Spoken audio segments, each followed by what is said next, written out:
Hello, I'm Rufus Olivier, Jr., bassoonist with the San Francisco Opera, San Francisco Ballet, and formerly San Francisco Symphony for over 40 years. I'm coming to you from an undisclosed location.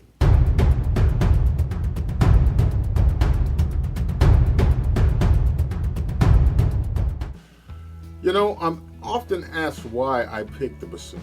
Well, it picked me. I thought I was going to play the oboe, but the guy who hands out instruments in junior high said, "Take this bassoon, we're out of oboes." I knew right away that it was going to work out just fine. I don't know why, but it just clicked. Everything clicked. I like to call my career a bulletin board career. All of my lessons were from PTA or special grants that I had seen on bulletin boards in school. My parents never paid a penny for lessons. I've been playing all my life from about 12 years old on in almost every type of music. My love of classical music comes from listening to my sister Beverly play her violin night and day. She's older, sorry Bev, so I don't know when I noticed. It was just there. It was just always there. My dad, Rufus Sr., was a saxophone player before World War II, so he always was a support and teacher to me, and his daily work ethic inspired me to this day. Along with my dad, musicians like John Coltrane, Charlie Parker, Wes Montgomery, as well as numerous singers, bands, and orchestras inspired me. What goes into making a Rufus pandemic video? The first step is you must have a pandemic. Then there are the preparations.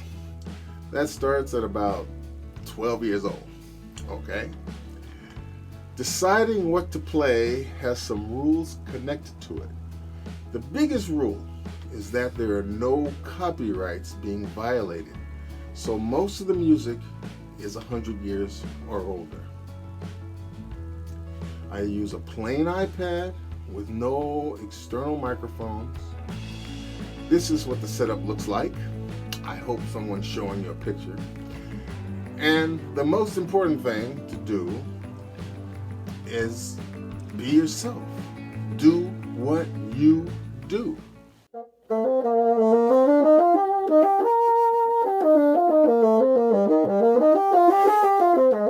Now, let's get to the why. Why are we doing this? Why are people singing on balconies, playing, dancing in videos, poetry, painting? Why? It's almost simple. Because this is what we are supposed to be doing. Now, I think it was Friday, May 8th, when I received this assignment from my colleagues. Two events were taking place that day. My son's birthday and the 75th anniversary of the end of the war in Europe. I began to think about the musicians that were there. Musicians, some on the battlefield, like my father.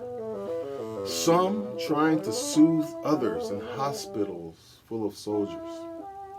And some trying to save themselves, their families, and friends from concentration camps by playing their hearts out. After some of the most horrific fighting, all the Germans had left was music and art. If an impromptu string quartet popped up on a pile of rubble, a crowd would gather just to listen. That's all they had. I suddenly realized musicians are always there. Not just good times, but in the really, really bad times. Really bad. On 9/11, I'll never forget Billy Joel singing and playing piano on TV with a burnt fireman's helmet on his piano. At Princess Diana's funeral, the great Elton John playing and singing his heart out for the loss of his friend and the people's princess.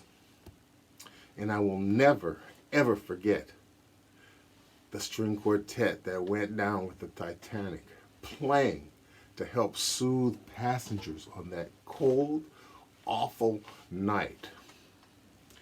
They never stopped playing. So you see, we are here for you. We are the first responders of the soul